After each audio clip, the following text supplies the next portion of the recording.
ये दिया हुआ है, ठीक है। तो f के सभी अशांत तत्व के बिंदुओं को ज्ञात करना है। क्या करना है?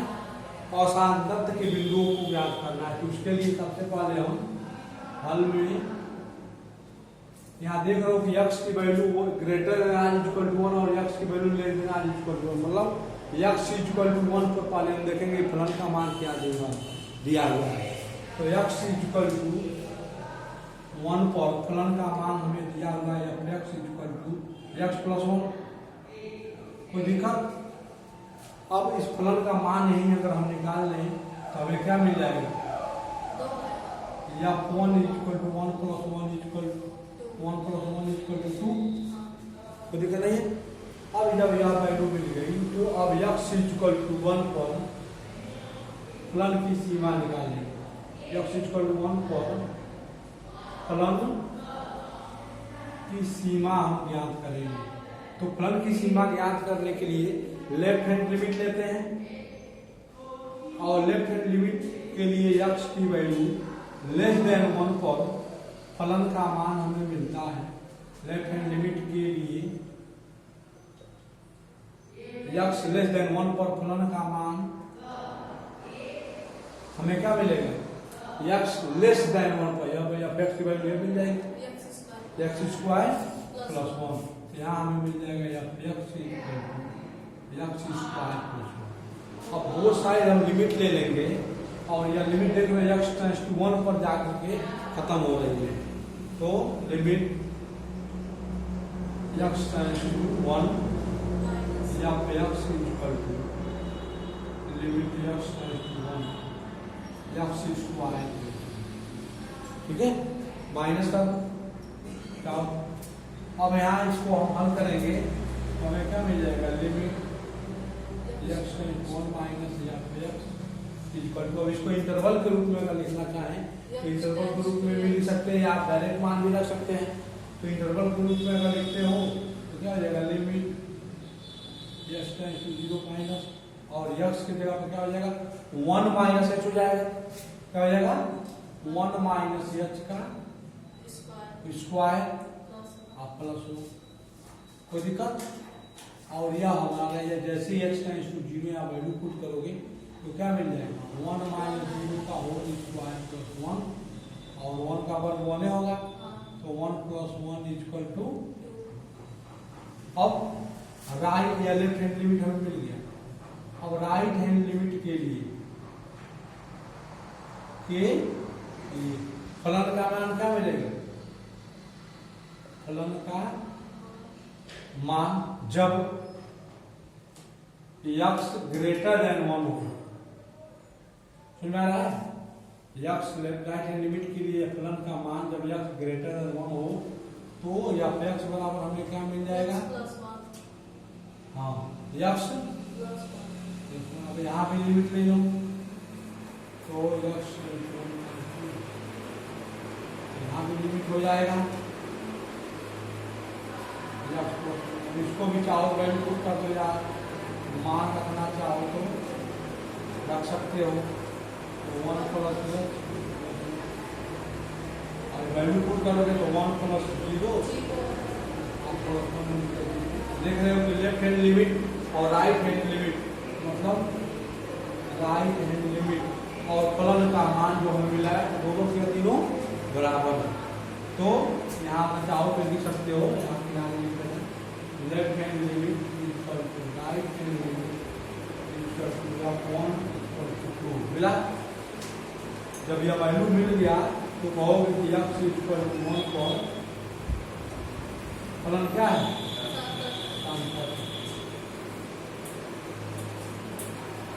ठीक है, इसको नोट कर लो। f की सांतत्व पर विचार कीजिए।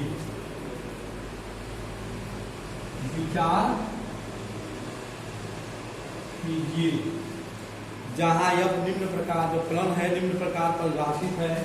इस फलन का मान हमें दिया हुआ है f बराबर 3, 4, 5 और यहाँ कंडीशन हमारा दिया हुआ है यदि यक्स की वैल्यू 0 से बड़ा या बराबर और 1 से छोटा या बराबर है ना। और जब 4 दिया हुआ है तो यहाँ हमारा कंडीशन क्या दिया हुआ है, यक्स की वैल्यू जो है कि 1 से बड़ा हो और 3 से छोटा हो तो अपेक्स का मान 4 हो जाएगा। और जब 5 दिया है अपेक्स का मान, उस स्थिति में यक्स की वैल्यू ग्रेटर देन 1 होना मतलब नहीं है, यक्स की वैल्यू 3 से बड़ा या बराबर और 10 से छोटा है बराबर। एक क्वेश्चन बना दिया तो सांतत्य बताना है कि फलन सांतत्य है कि नहीं। तो यहाँ तुम देख रहे हो जो फलन है अपेक्स किसी भी बिंदु पर, ये 3 है तो का कांस्टेंट नंबर है ना, क्या है कांस्टेंट नंबर है। तो x equal to x greater than or equal to or या 1 x less than or equal to पर यह वैल्यू अगर 3 है, इसका मतलब x इक्वल टू में हम लिखते हैं तो लिखेंगे x इक्वल टू 1 पर फलन का मान हमें f बराबर 3 मिला है ना। तो जब x इक्वल टू 1 पर f का मान 3 मिला तो कोई भी वैल्यू रखोगे, जब यहाँ कोई वेरिएबल नंबर है ही नहीं, इस फलन में कोई बहुपद नहीं, कांस्टेंट नंबर है, तो कोई भी वैल्यू रखोगे तो हमेशा 3 ही आएगा, हमेशा 3 ही आएगा।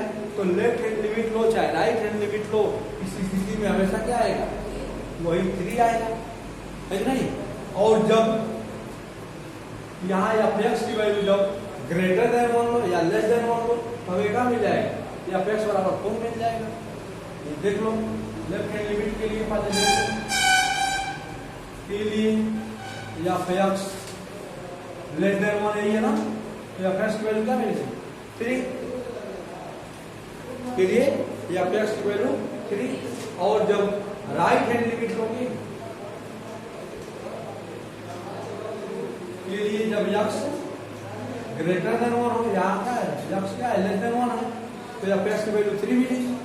अब कोई भी वैल्यू ना लेफ्ट हैंड लिमिट रखो चाहे राइट हैंड लिमिट हो, हमेशा 3 ही आएगा, तो निकालने की आवश्यकता है नहीं। और जब राइट हैंड लिमिट के लिए जब x ग्रेटर देन 1 और f क्या मिल जाएगा ग्रेटर देन 1 से बड़ा f की वैल्यू 4 मिल जाएगा। अब जब 4 मिल गया और यहाँ 3 मिला तो दोनों left hand limit right hand limit क्या है बराबर नहीं है, तो लिखोगे left hand limit does not equal to right hand limit, मतलब बराबर नहीं है। जब बराबर नहीं है तो फलन x इक्वल टू 1 क्या है संतत नहीं है, क्या है संतत नहीं, वही बताना है। फलन के सांतत्य पर विचार कीजिए तो लिख दोगे क्या x इक्वल टू 1 पर फलन सांतत्य हो गया। अब यहाँ देखो x की वैल्यू 3 से बड़ा और 10 से छोटे, मतलब x की वैल्यू 3 पर देखेंगे, x की वैल्यू 3 पर देखोगे तो यहाँ भी वही वैल्यू मिलेगी 3 से छोटा, x इक्वल टू 3 पर गुना लिखना और फलन का मान हमें क्या मिलेगा f बराबर x इक्वल टू 3 या एफ वैल्यू 5 आ गए तो 5।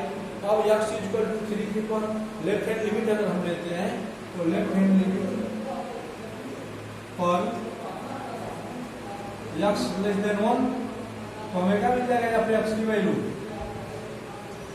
नहीं लेस देन 3 ना, लेस देन 3 तो लेस देन 3 कहाँ मिला या तो या x की वैल्यू क्या मिल गई 4, तो x की वैल्यू 4 मिल गई है ना। और राइट हैंड लिमिट के लिए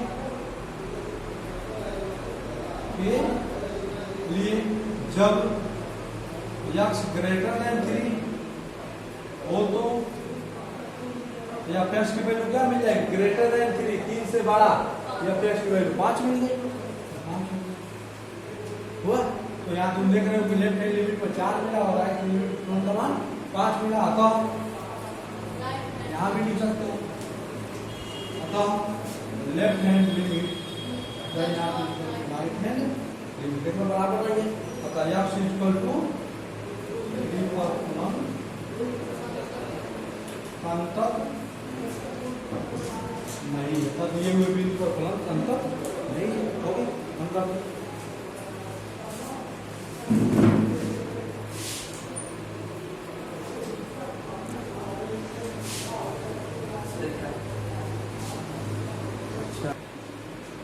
तो यहाँ देख रहे हो कि x इक्वल टू 1 पर भी left hand limit right hand limit के बराबर नहीं है, और x इक्वल टू 3 पर भी left hand limit right hand limit के बराबर नहीं है। तो x इक्वल टू 1 या 3, x इक्वल टू 3 फलन क्या है? संतत नहीं, असंतत है। क्या है? असंतत है। अब अगला नेक्स्ट प्रॉब्लम हमारा क्वेश्चन नंबर 15 देखो। क्वेश्चन नंबर 15 केवल यही चैप्टर तो एक थोड़ा सा है, तुम अगला कॉपी के पढ़ाया जाएगा तो इतना आसान लगेगा, तुम बहुत पढ़ जाए। या x बराबर ये मान बहुत अच्छा चैप्टर है, तो इसको ध्यान देने की बात है। यदि x लेस देन 0 और सेकेंड में हमारा यदि दिया है x की वैल्यू 0 से बड़ा या बराबर और less than or equal to 1, और जब 4x दिया हुआ है उस स्थिति में हमारा दिया हुआ है यदि x ग्रेटर देन 1।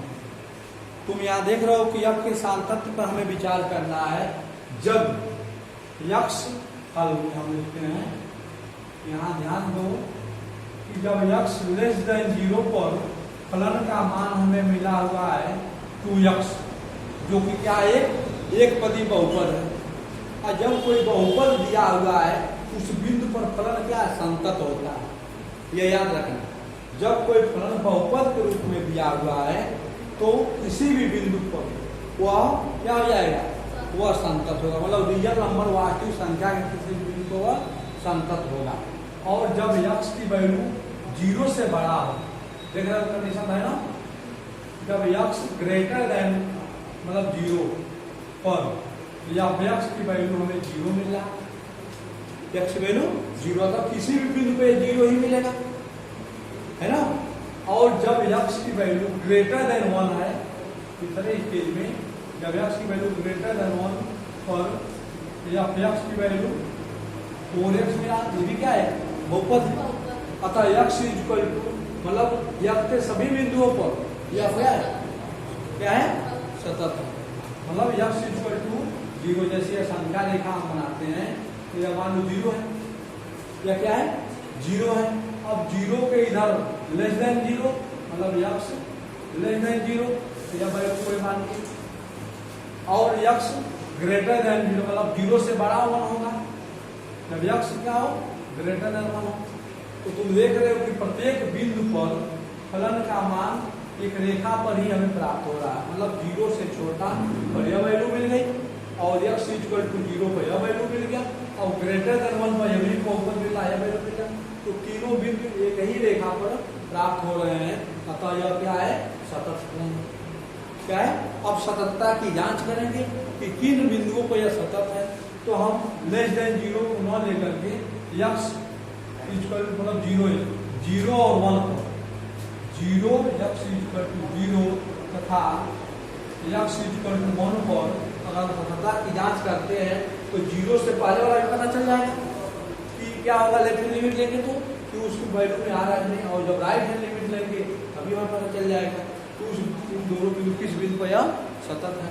तो x इक्वल टू 1 पर सततता की जांच, सततता की जांच करते हैं। अब देखो x इक्वल टू 0 पर लेफ्ट हैंड लिमिट ले लो, पर लेफ्ट हैंड लिमिट, तो लेफ्ट हैंड लिमिट पर के लिए यहाँ पे x की वैल्यू क्या मिल गई? जब अब के लिए क्या हो जाएगा? x less then 0, x less then 0। अब लेस देन 0 देखो क्या है? यहाँ पे x की वैल्यू x, यहाँ पे x की वैल्यू मिल गई। तो देखो जब यहाँ या प्लस वैल्यू x मिल गई तो लिमिट हम ले लेंगे। अब x टेंस टू क्या लेंगे? 0 पाई।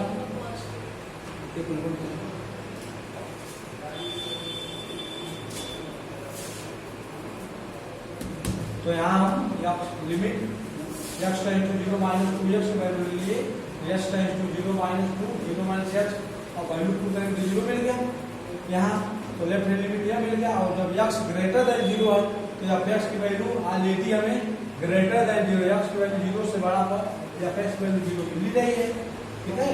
तो राइट हैंड लिमिट पर f 0 तो left hand limit right hand limit बराबर है।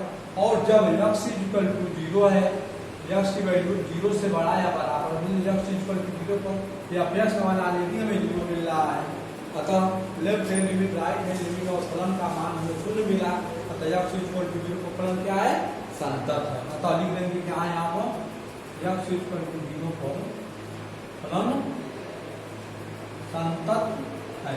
इसी प्रकार x इक्वल टू 1 पर हम लेफ्ट हैंड लिमिट और राइट हैंड लिमिट लेकर के इसकी सततता की जांच कर लेंगे। इसको कर लेना।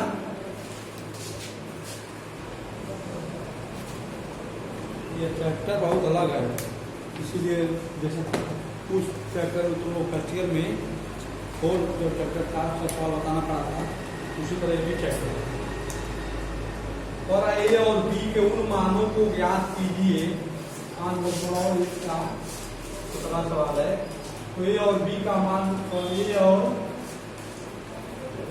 बी के उन मानों को ज्ञात कीजिए, उन मानों को ज्ञात कीजिए जिनके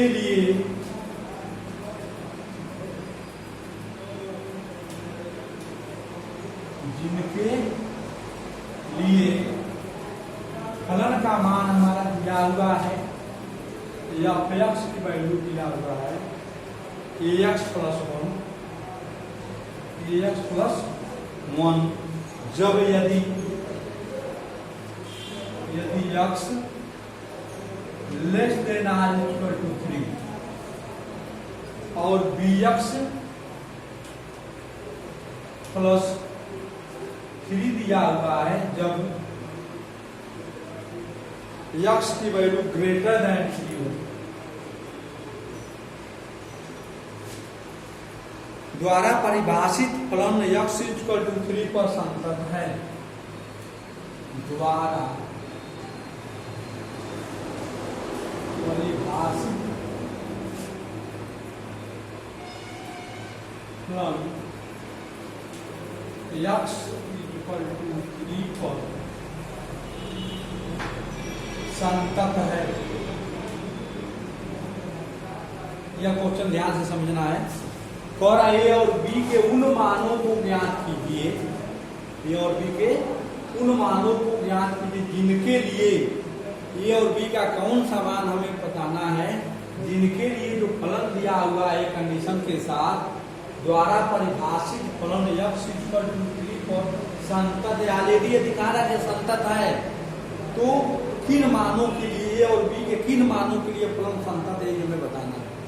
तो x इक्वल टू 3, इसके हल में हम x इक्वल टू 3 पर फलन का मान हम पहले निकालेंगे कि फलन का मान क्या है। तो x इक्वल टू 3 पर फलन का मान हम लिखेंगे। तो x less than r equal to 3 पर फलन का मान क्या मिला, ax प्लस 1, तो ax प्लस 1 फलन का मान। तो फलन का मान f3 पर हमें क्या मिल जाएगा, 3a x की जगह पर क्या हो जाएगा 3, तो 3a प्लस 1 मिल गया। अब x इक्वल टू 3 पर हम देखेंगे फलन की सीमा अगर मिल जा रही है left hand limit right hand limit की, इसका मतलब फलन उस बिंदु पर क्या है, संतत है। अब x इक्वल टू लिखेंगे x इक्वल टू 3 पर फलन की सीमा ले लेंगे। तो लेफ्ट हैंड लिमिट हम लिए, तो लेफ्ट हैंड लिमिट पर x की वैल्यू क्या मिल जाएगी, x लेस देन 3, मतलब लेफ्ट हैंड लिमिट लिया इसका मतलब क्या हो जाएगा एफ एक्स की वैल्यू लेस देन 3 है, तो लेस देन 3 एक्स की वैल्यू लेस देन 3 पे एफ एक्स की वैल्यू क्या मिलेगी? ए एक्स प्लस 1 ये मिला।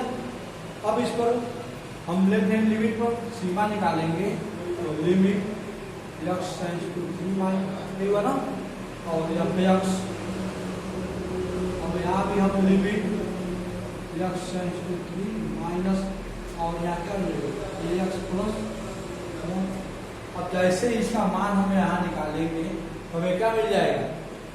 लेफ्ट हैंड लिमिट बराबर यह वैल्यू हम अगर इंटरवल के रूप में इसे लिखना चाहें तो 0 माइनस हो जाएगा, और यहाँ क्या हो जाएगा? ए, और 0 माइनस 3 नहीं 0 है तो क्या हो जाएगा? 3 माइनस एच, यहाँ हो जाएगा 3 माइनस एच ये होगा ना, और यहाँ प्लस 1। अब ये जैसे ही वैल्यू पुट करेंगे क्या हो जाएगा? एच टेंड्स टू 0 लिमिट हटाने के लिए तो 3a प्लस 1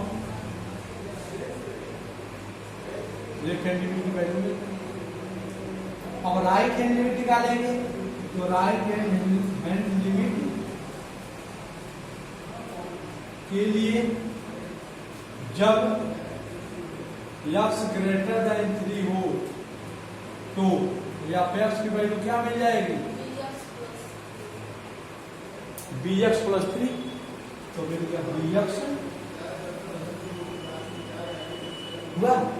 अब अगर लिमिट भी निकालते हो तो क्या हो जाएगा? Limit x tends to 3 pi to f x, और यहाँ पे अपना क्या लिमिट एक्स पाई टू और बी एक्स प्लस 2, और जब लिमिट निकालेंगे तो यहाँ भी वही वैल्यू आ जाएगी b x plus 2 right hand है ना। इसको नोट कर लो, फिर आगे के आगे बताते हैं।